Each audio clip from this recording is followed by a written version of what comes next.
Okay, good morning, everyone. We're going to go ahead and get started here.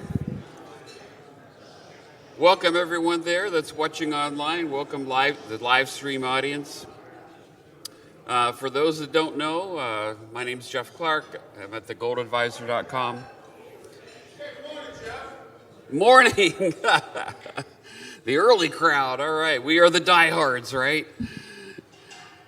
Okay, so Tara and Banyan asked me to make a presentation, and what I wanted to talk about first before Tara comes up is we've seen a lot of stocks in the industry move, and we're very happy about that, right?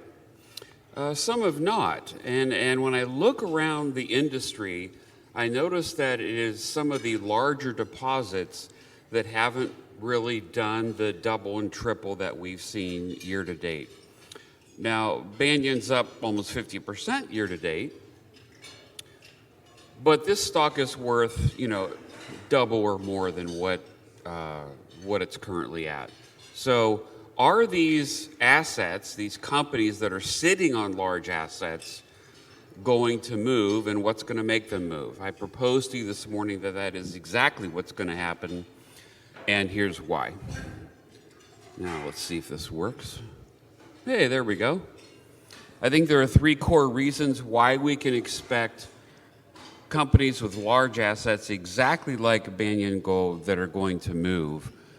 M&A, mergers and acquisitions, is poised to heat up. Production gets rewarded, and Main Street and Wall Street have yet to enter gold stocks.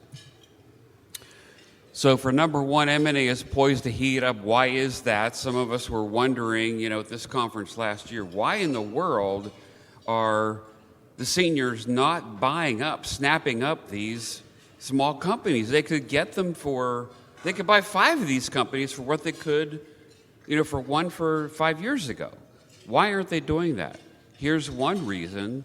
Cash flow for the producers is jumping tremendously. This is the cash flow and the earnings of the top 6 producers in our industry from year over year. So from Q1 2024 to Q1 2025. Not all the data is out for Q2 yet, so that's why we're going with Q1. If you look at the blue or whatever color that is, column, that's the percent change, the percent growth in the first one there is earnings year over year. And look how the earnings have grown. That's the percent growth. If you look at the other blue column, the last one, that is the percent change or the growth in free cash flow. Double and triple percentage growth. Now, there's been some M&A among these companies that would account for some of this, but most of it is due simply to the gold price. The gold price is that much higher that it's pushing earnings and free cash flow significantly higher, meaning these companies are sitting on lots of cash. They also have less debt. For all producers in the industry, this is an estimate that shows net debt over EBITDA, and you can see that the projection way over on the right for 2025 is 0. Their debt now, remember back in 2011 at the peak of that market, one of the complaints was that the producers had way too much debt. They did, but look how they've cleaned things up. So what you have is a situation where we have a lot more, the producers are sitting on a lot more cash and will continue to be printing money basically at these current gold prices, and they have lower debt. So we have a situation, we have a setup from the producers where they are poised to begin to, or I should say continue to, make acquisitions. Seniors have robust cash flow, lower debt. Here's a quote from an analyst at Kupel. We are starting to see M&A heat up, and that race toward acquiring will just continue. Single asset juniors, hello Banyan Gold, will face buyouts over the next 18 months. And undervalued developers, hello Banyan Gold, will attract renewed interest from risk capital. Now, I'm not saying Banyan Gold is going to get bought out tomorrow. What I'm saying is they have become a prime candidate for that to occur. And this is me saying this. This is not Tara or anybody else at the company. This is me saying this. Number two, production's getting rewarded. I think if you look around the industry, the two things that are getting rewarded right now, of course, are discoveries and those companies that are entering production, have started production, are about to enter production. That's getting rewarded in our industry right now. The green columns on the left are the gains that those companies have had from 1 year before they began production through last week. Most of them are triples. Most of them have gained over 200%. The gold bars on the right are companies that have made a construction decision but have not yet entered production. But that's getting rewarded, that pre-producer sweet spot. I love investing in those. Those are all doubles or more. So production's getting rewarded, and at some point, Banyan's going to go into production, and they're going to get that reward. Number three, Main Street and Wall Street have yet to enter gold stocks. And we've seen a lot of our stocks move, right? But that's mostly institutions and funds, high net worth, and us in this room buying them. That's what's pushing them up. It's not Wall Street yet. It's not Main Street yet. And here's the proof. This is the HEI, the gold mining index from HEI, and its ratio to the S&P 500. So the higher it is, the more people, investors are entering gold stocks. The lower it is, the more they're weighted toward the S&P 500. And you can see the low there, the peak, and look where we are now. Even though our industry has started to move, and this was updated last week, the Main Street crowd, the Wall Street crowd, has not yet entered our sector. What that means is that once they do, our doubles are going to turn into a lot more. Banyan's going to be a lot more attractive and get a lot more attention and more demand.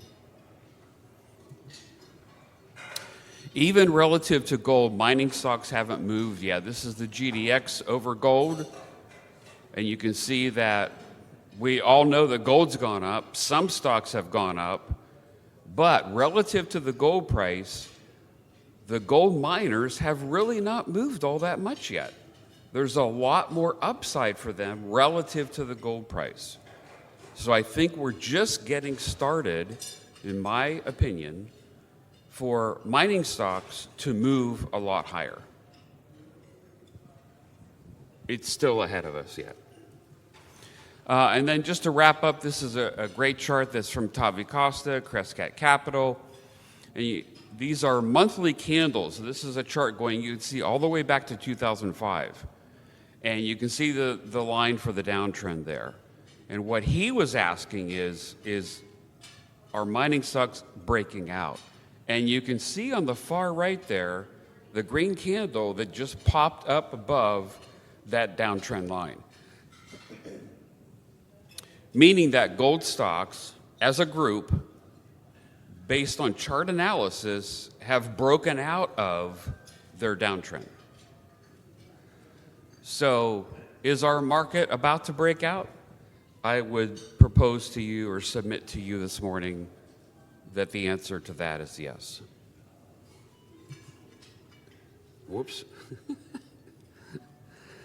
Here you go, Banyan Gold. Yukon's next to gold mine, okay? That is a very good tagline because it's very true. As you probably know, they just reported 7.7 million ounces of gold. They've got a very large gold deposit, right?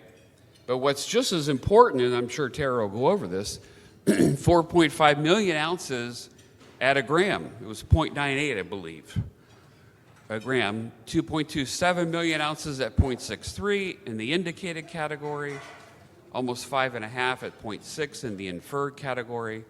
As you may know, they have 2 deposits at or near surface. They have road accessible, full power. In other words, they have infrastructure in place. This will not be expensive to mine, even though they're in the Yukon. It's run by a trained mining engineer, Tara.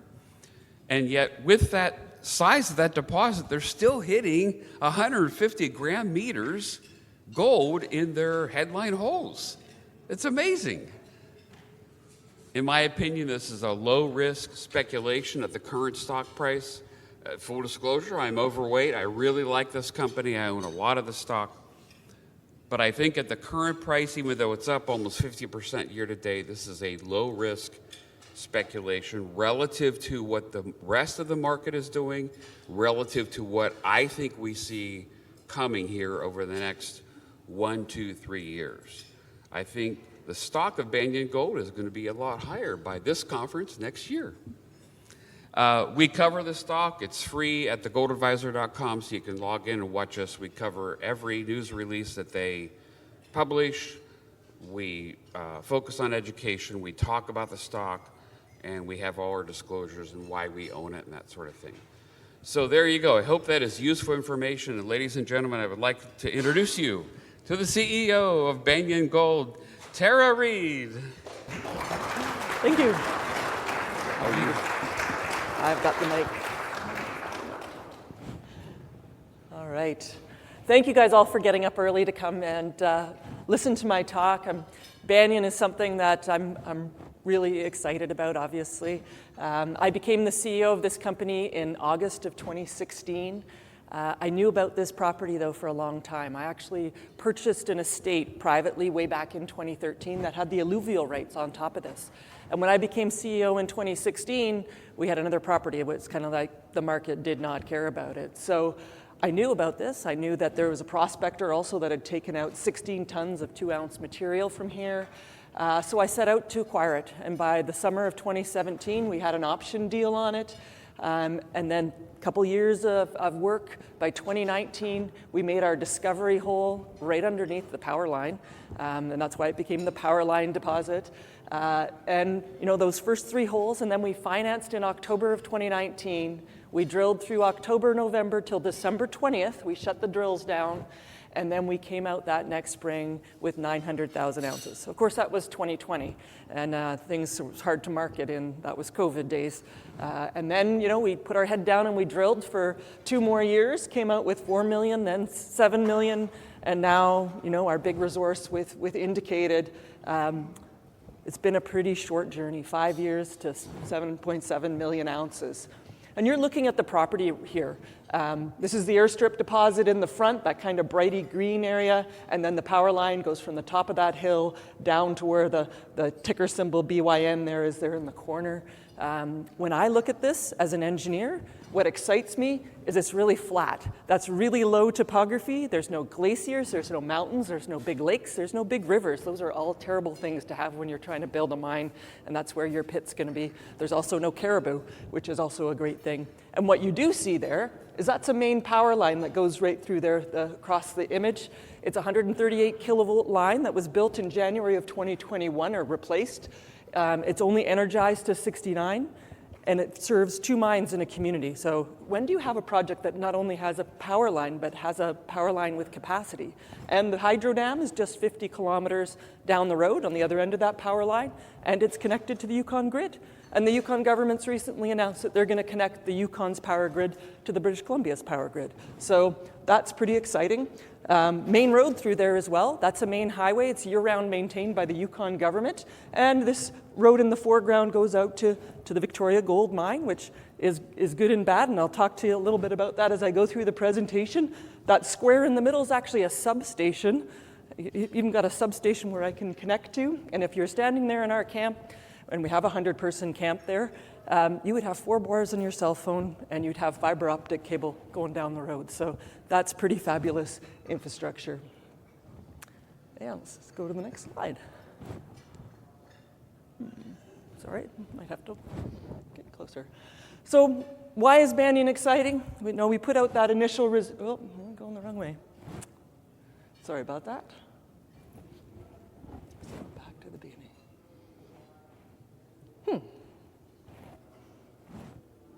It's really sensitive. It's all right, we'll get it here. Apparently you just wait. Okay. Doesn't like that slide. All right. Our first indicated resource, 2.27 million ounces. Those of you that remember when we did that financing last year, that's what I committed. We were going to drill last year to get indicated. We'd had people that said, an inferred resource, get it to a higher quality to indicate it so we have more confidence in your geological model. And we did that in spades, 2.2 million ounces. The overall grade stayed the same, a 10% increase in global resource. But we only drilled 21,000 meters last year. Last year, as many of you know, was a difficult year. We wanted to save cash, but we wanted to deliver and show that we were adding lots of value to this project, and I think we did that. Now, in the mining business, big projects, tier one assets, are now projects that are over 5 million ounces. When I started in this business, if you had 1 million ounces, that was exciting. That's not the case anymore. You need at least 5 million ounces, and to be what a producer can see as at least a 300,000 ounce per year potential producer to be exciting. Big companies want to make generational investments where they're building a mill or facilities, and it runs not just for the 10-year mine life, but for 20 or 30 years in a jurisdiction. We've heard that pretty clearly from the big producers. High-grade potential, that is something you've seen in the recent drill results and the drill results at the end of last year. We have high grade. We finally figured out the geological model, and I think that's going to be the message that you'll hear change this year, is you'll hear high grade, high grade, high grade, because this has a very significant high grade core to it. Our team, I've got a great team. We've gone from our early exploration team and have started to evolve into this pre-production level of company, bringing in additional geological expertise, project development expertise, and it's something that we know how to do. And you'll notice we care about our shareholders' dollars. We make sure that we're adding value and we spend them well. That infrastructure can't be underestimated. That's an exceptional amount of infrastructure for a project. When I tell people we need 50 meters of power line just to get across the highway right away, people go, don't you mean kilometers? No, we really need a short amount of power line to get started. And leverage to the price of gold. Our current valuation, we're in an exceptional position to be able to move this forward. Now let's see if the video works. No, that it did. No. Very sensitive. It's probably because it's a big video. No. Not going to run, eh? Is there any way to get that just to run? No.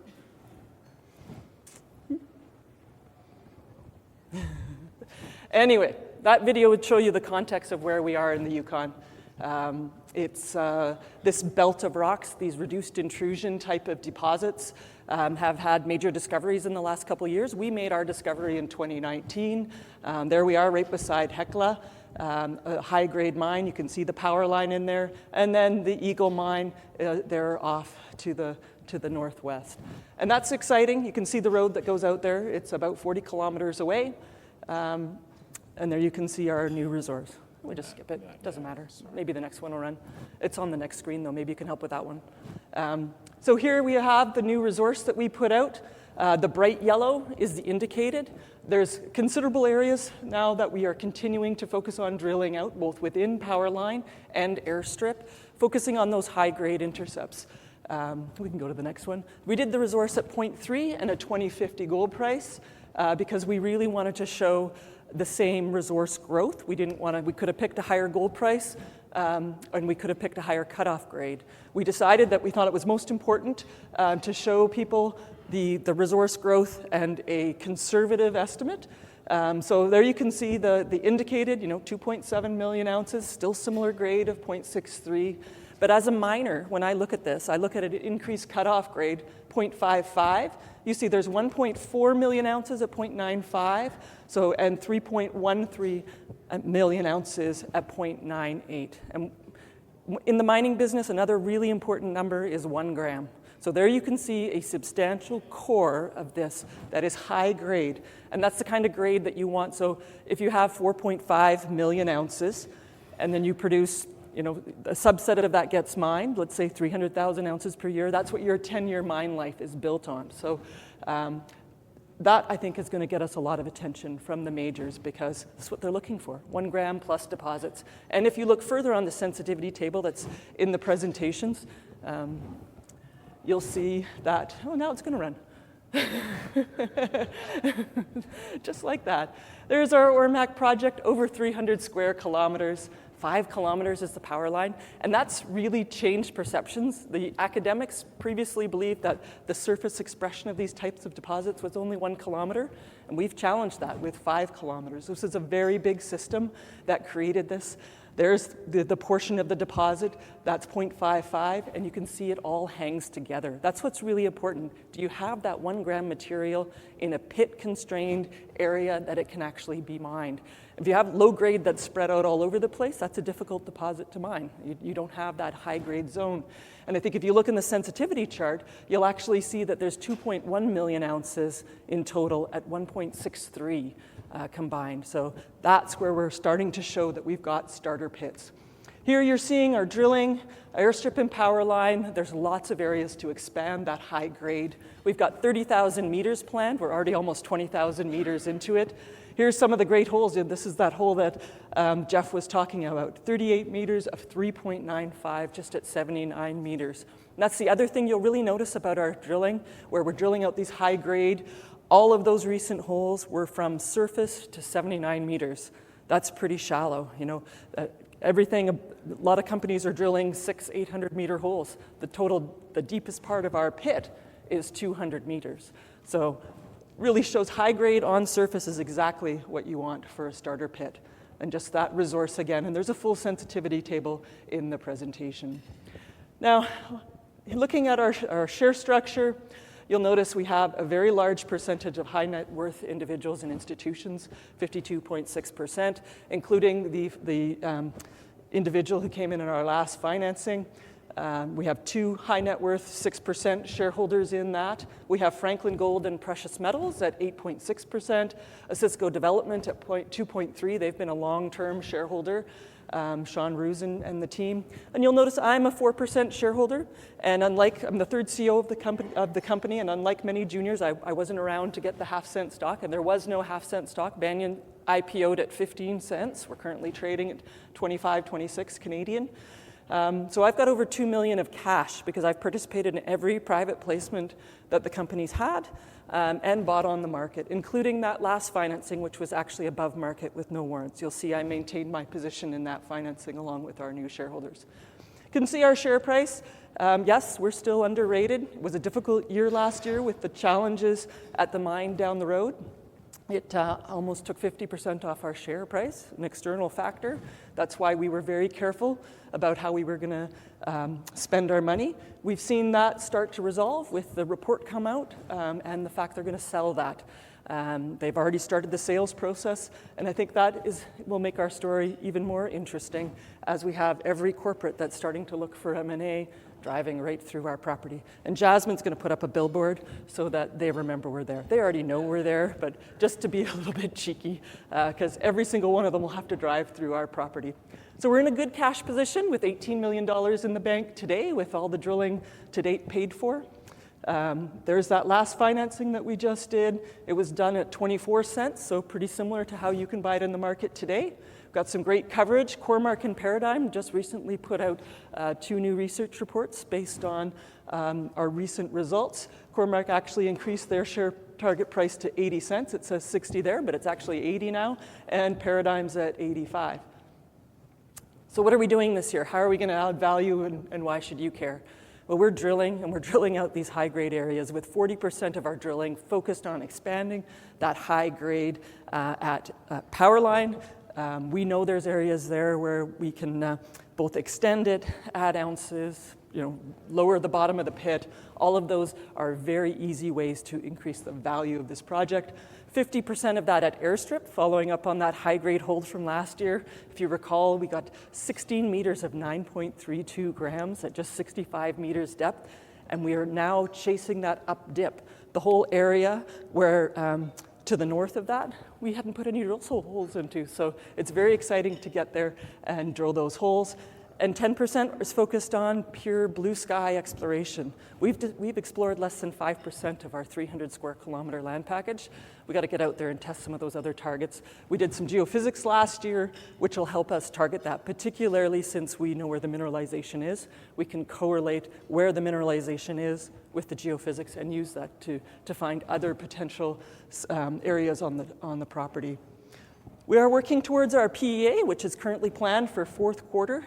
That's something that we have to do as part of our earn-in agreement, earn 100%, which we will achieve this year. Pretty exciting. We'll own the property 100%. We've started our baseline environmental programs, and why is that important? We've been doing those for the last 3 years. It's important because that'll help you permit it faster. We could actually go into the permitting process as soon as we have a PEA that describes the project. So 18,000 meters have been drilled, over 70 holes. We've only released 7, and you probably noticed they were pretty exciting holes. Here's just showing where we're drilling. The power line is the deposit on the bottom.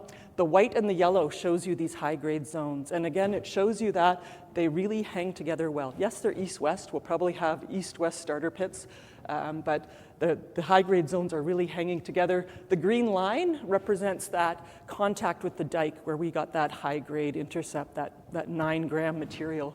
And some of those results, and the 38 meters of 3.95 as well, right near surface. And again, just another image of that, showing where that intersection is, and you can see where that high-grade intersection is. The whole up-dip portion towards the surface has never been drilled. So we're very focused on that now. More good results, 9 grams, 4 grams, 11 grams over significant intercepts. And I'll repeat that because high grade is exactly what I want everybody to hear this year, particularly the corporates that come to look at it. And we do have lots of site tours planned for this year. I'm actually heading up to site tomorrow. I land in Vancouver at 11. I get up at 8. I'll be on an 8:30 plane and heading right up to site with actually some of the people that were in your presentation. Nikki Ashhead Bell, Crescat Capital are all on the tour over the next couple days. So it's interesting to see them in your presentation. Here's a section. The red is 2-gram material. So you can see 2 areas there where you're looking at these east-west high-grade starter pits right on surface. And what type of deposit is this? Well, this is one of these reduced intrusion deposits that have been getting lots of attention in the Yukon. We heard several panel members yesterday mention the Yukon and these new deposits. The benefit we have is that we discovered ours right underneath the power line beside a road.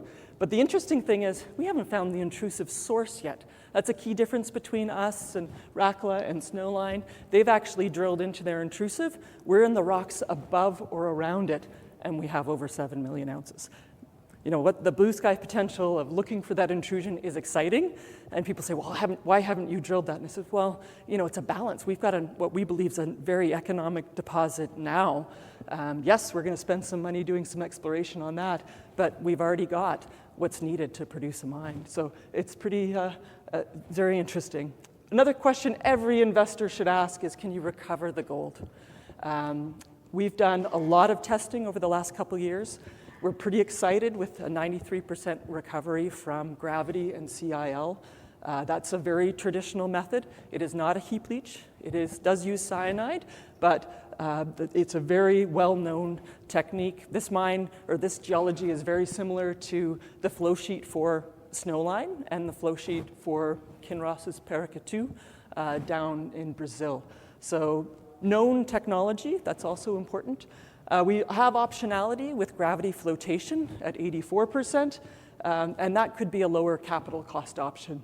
So we're continuing to do work, optimizing the recoveries, reducing operating costs, understanding what those costs would be as we work towards our PEA in fourth quarter. Permitting, I talked a little bit about that. Really important. We have millions of dollars and years of data. It takes a long time to get your baseline data for permitting. We had the benefit of getting the data from both of the 2 mines beside us, which gives us a data set of almost 15 years on some of our water quality and our wildlife and our weather. That's really valuable. After last year, we increased our baseline environmental because we had a really good idea of what the community concerns would be, particularly things around water. So That puts us in a really good position. You need at least 3 solid years of permitting or of baseline data before you can go into permitting. Our team knows permitting very well. I used to be the chair of the rules committee that wrote the process for the YESA board, which is our environmental assessment process, and my VP of project development has been involved in permitting almost every project in the Yukon. And he joined Banyan because he truly believes that this will be Yukon's next gold mine. Upside in exploration, we have that 300 square kilometers.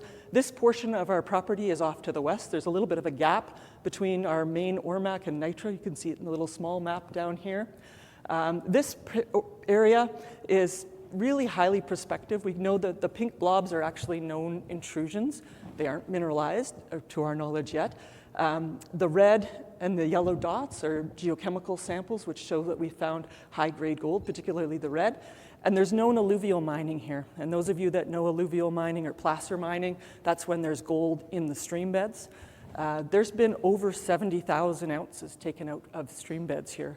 That's a really good indication that there's a source somewhere in the area. So we're doing some soil samples out there, and we'll maybe get a drill out there later this season. It's been a lot of work to put together the background. You want to make sure you've done your pre-work before you go out and drill some holes, and we're in a good position with that now. The community is also really important, particularly in the Yukon.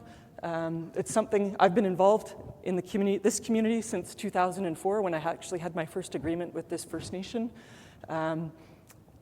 There's only one First Nation in this area. It's the Nacho-Nyack-Dun First Nation. We work really closely with them.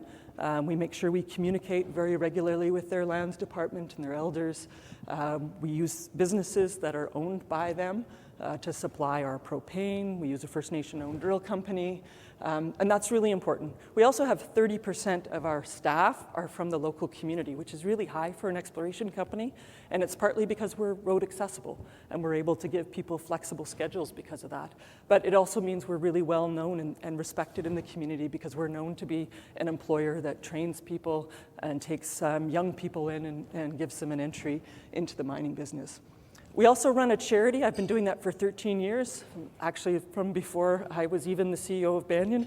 I have a long history in the Yukon, having grown up there, and one of the things that I'm super passionate about is education. So we run Every Student Every Day, which focuses on working with communities and First Nations, getting kids to school and addressing the barriers to that.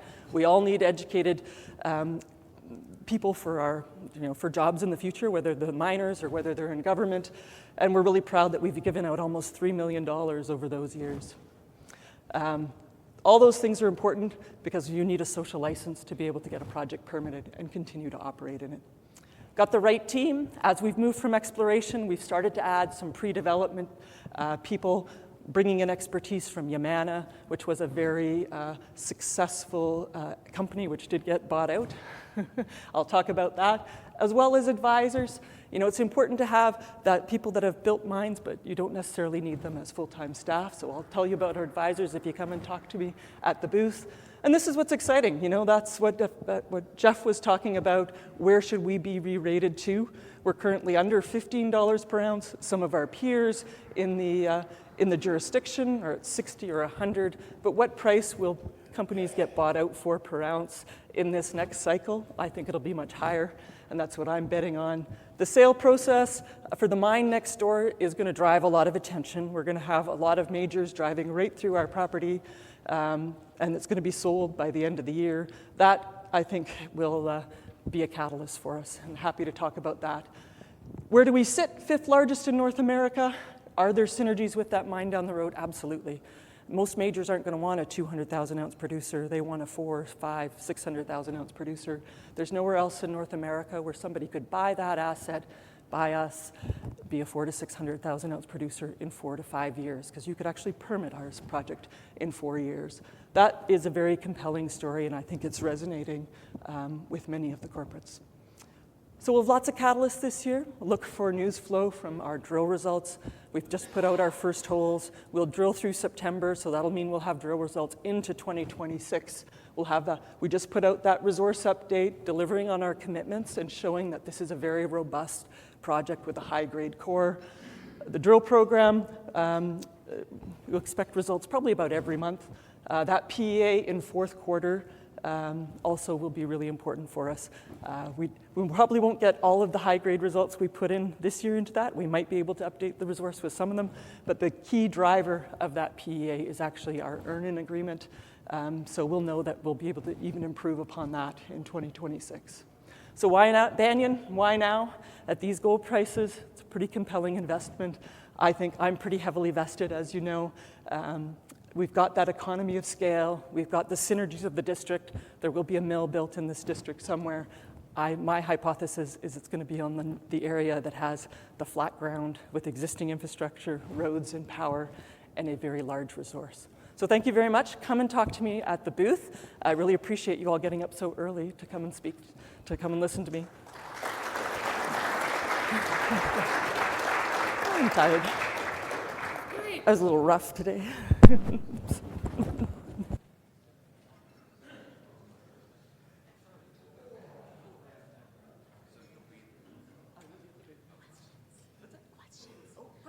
If anyone has any questions, Tara is available here.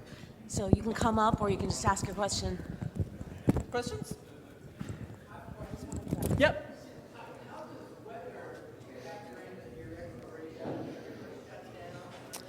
No, we can, so how does weather affect our exploration?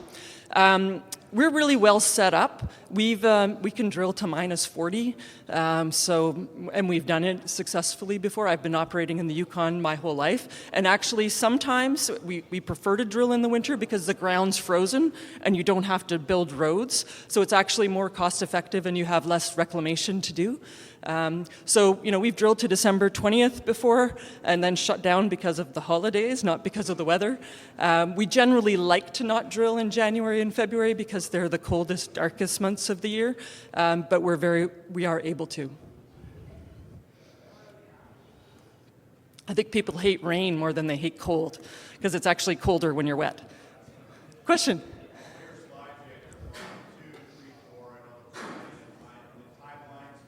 Yep.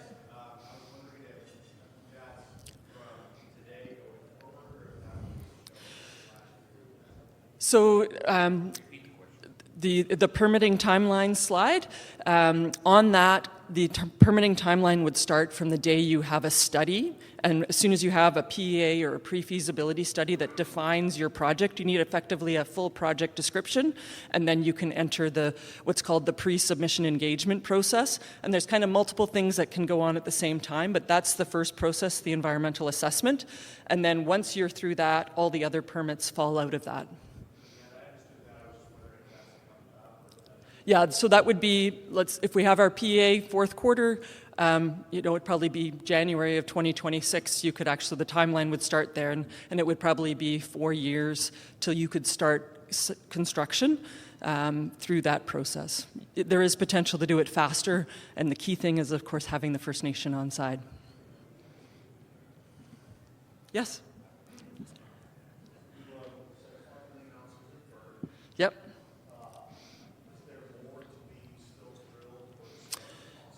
Oh, yeah. This is open.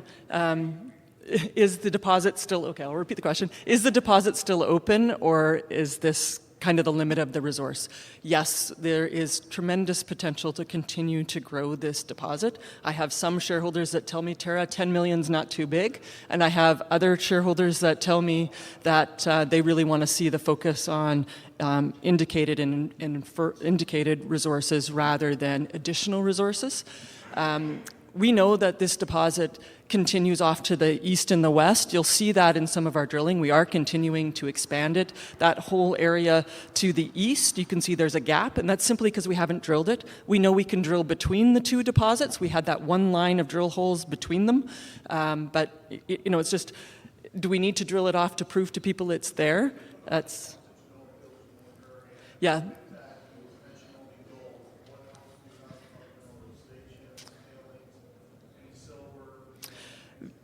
Nothing that's economically significant. There's a very, very trace amount of silver, but there's not enough silver to even worry about it in the resource. And there's no other metals, and there's no deleterious elements, which would be a problem in processing. And that's why we're getting those high recoveries. So I don't know if Tara can say it, but I can. You probably know the analyst Michael Gray at Agentis Capital. He just did a report, and he suggested that there is 15 million ounces here. So that would be twice what is currently there. 15. Yes. So again, that would be twice. And that's just his opinion, but that shows you what kind of potential he thinks is there. And he's a geologist, so that opinion would carry some weight. Ormac, yep. That's just what we've named the property. The original two properties were the Oryx and the McQuestion. And it's like, oh, Oryx, McQuestion. We just made it Ormac. Yeah. Other questions?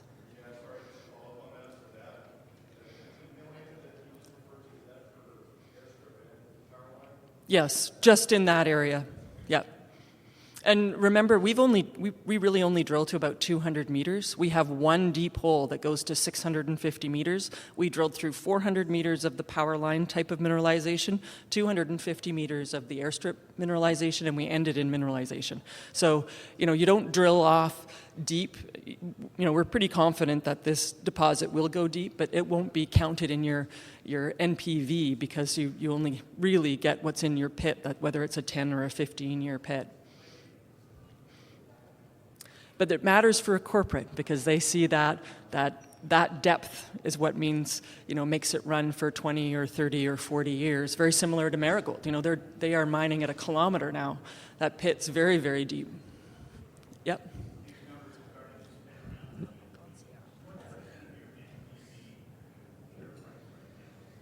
Well, we don't officially have an NPV because we don't have a PEA yet. So you could look at some of the analyst reports, like you could read Cormark's and Paradigms, and they would give you an estimated NPV and what percent our share price is, and how we rank compared to other companies.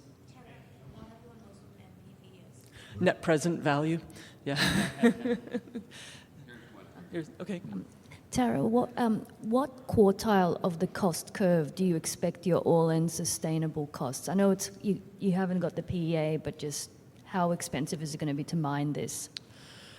So because we don't have a PEA, we have to look at comparable projects and say, we're in this jurisdiction, we've got this infrastructure.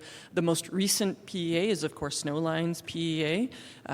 They need more infrastructure and are further out, and they have a pretty high production rate, so they had a pretty aggressive, I think they were, $600 per ounce or something like that for their all-in cost.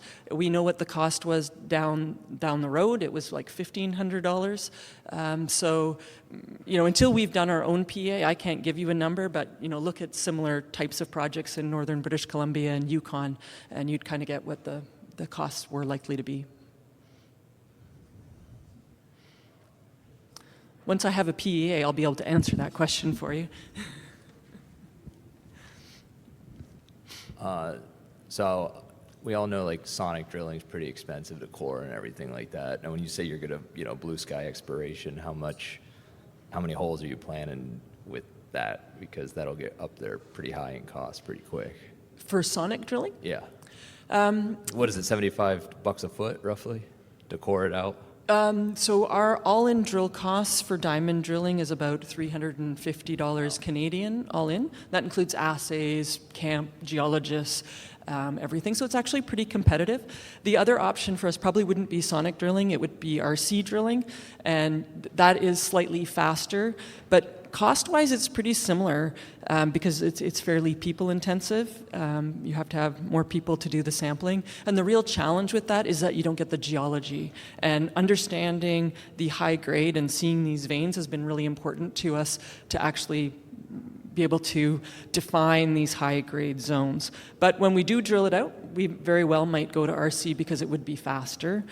Sonic drilling, we would probably use in an area where you really want to, because you get a complete core, say in an area that has thick overburden. I'd use it more in alluvial than I would use it here. More questions? I actually have a question people keep asking me, and I forget to ask you. So once we have all our permitting, how long does it take to construct a mine? Well, it really depends on the mine plan, but looking at various other recent productions. You know, there's usually a year and a half construction period, and then you have 6 to 8 months as you kind of ramp up to commercial production. But it's really variable. And you know, if you have seasonality, it also changes those timelines. We've got roads, so I think that, you know, we could probably have a more aggressive timeline and more aggressive ramp up than somewhere where there's more access challenges.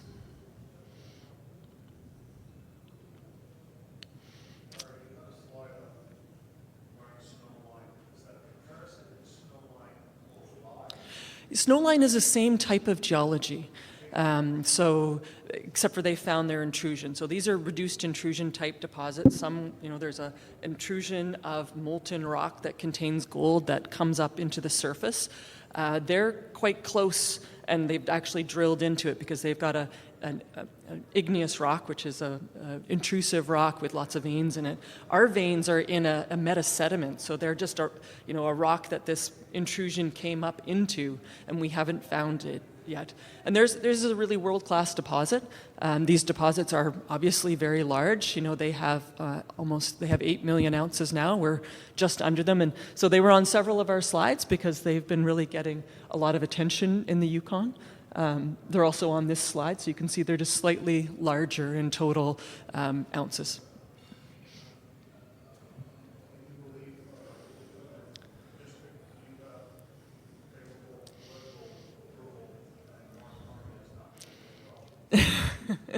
Well, Mark Carney, in Canada, in the provinces and territories, it's actually the territorial government that has a lot more power on permitting, and particularly in the Yukon, because the Yukon has its own environmental assessment process, not the same as the rest of Canada. So Yukon says it's open for business and mining. You know, the government has been talking about being supportive of mining, so yep.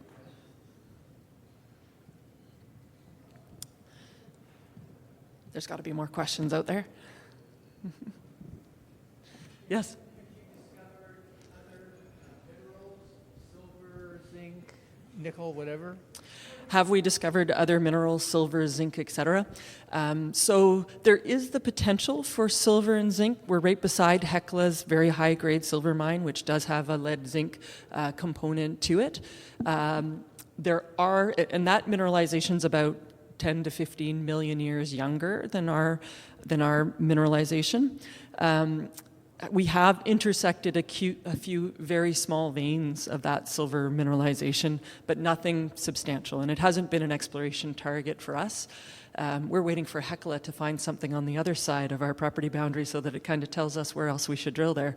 So that is something that they could potentially be interested on our property. We've really focused on the gold exploration because it's confusing and we got a little bit of silver over here. Until we find something substantive, we're not going to follow up it. But other minerals, no copper.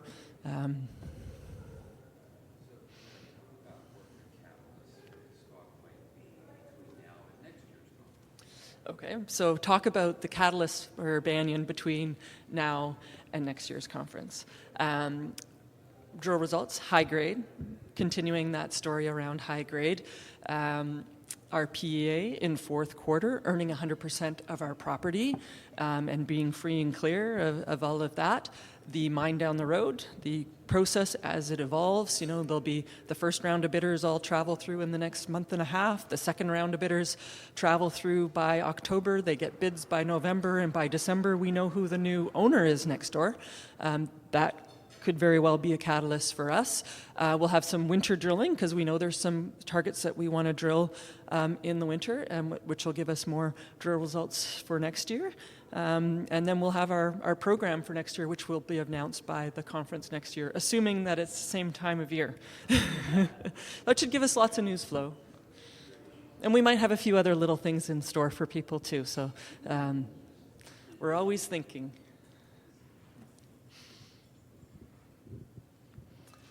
And that assumes that I'm actually I haven't been bought out by next year. If you listen to Nikki, yeah. Another question?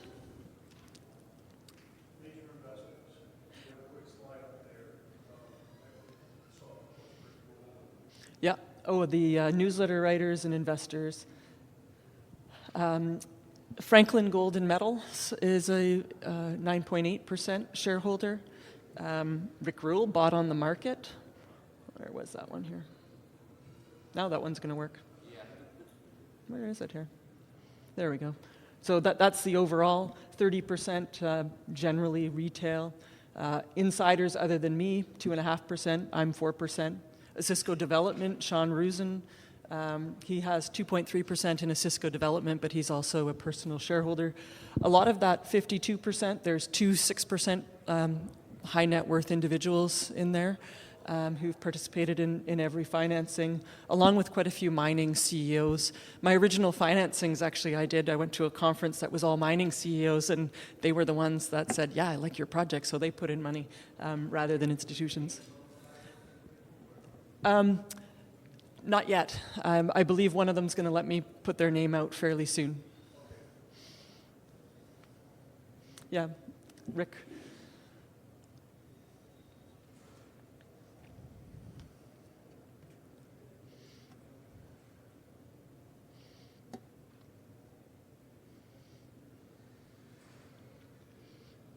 Other questions? What age is the intrusion? It's about 120 million years, 110 to 120.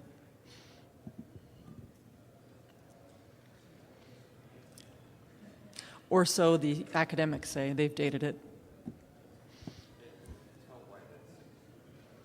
Well, all of these intrusions in this district kind of happened at the same time. So you get belts of intrusions when you have, continental, anyway, the whole plate tectonics and how the continents came together resulted in the belts of intrusions all occurring at the same time. And then they move across as you get the continents moving. And that's why we get this pathway that goes from Snowline all the way to Fort Knox. And Fort Knox is a prime example of one of these deposits that's been mined for a very long time. It's also a reduced intrusion deposit. And they have both a mill and a heap leach. They built the mill first and then put the heap leach in for the low grade later. And they're basically putting run of mine on the leach pad. Pretty amazing. And making a lot of money at it. Yes? I don't know how it works with, I'm just questioning how it works with the ownership. You actually own the land, or do you own rights to mine? And is that unusual that you own the land and most people just own rights to mine, or how does it work, please? So we have claims and we have mining leases. So somebody else said the original. Some of these claims have been here since the gold rush, so 1900. So there were two primary companies that assembled the core of our land package, and we purchase it from them, and we have what's called the mineral rights. And with that, you get rights to use the surface and do disturbance. We also have mining leases, which actually give you more surface rights, because some of these are very, very old claims. So that was kind of an older version of the mining licensing. And then we've expanded our land package. So over probably 2/3 of the land package, we actually went out and acquired by staking, which is a physical process. You go out and you put out posts, and then you go register the claim. And then to hold all the mineral rights, you have to do a certain amount of work every year. And we've done a lot of work, so I think all of our claims are good to like 2040 or something like that. So we don't, and once you've filed that work, the holding costs are basically minimal. And then you need your permits to actually be able to do the disturbance on the ground. And we've got a permit that's good till 2028 and is pretty robust. I can give you more details on the claims, ownership, and all the rest of it. Okay, thank you, everyone. Time's up. If you do have any questions, just come see us after or come by our booth. Thank you, Tara. Thank you. And thank you, Jeff.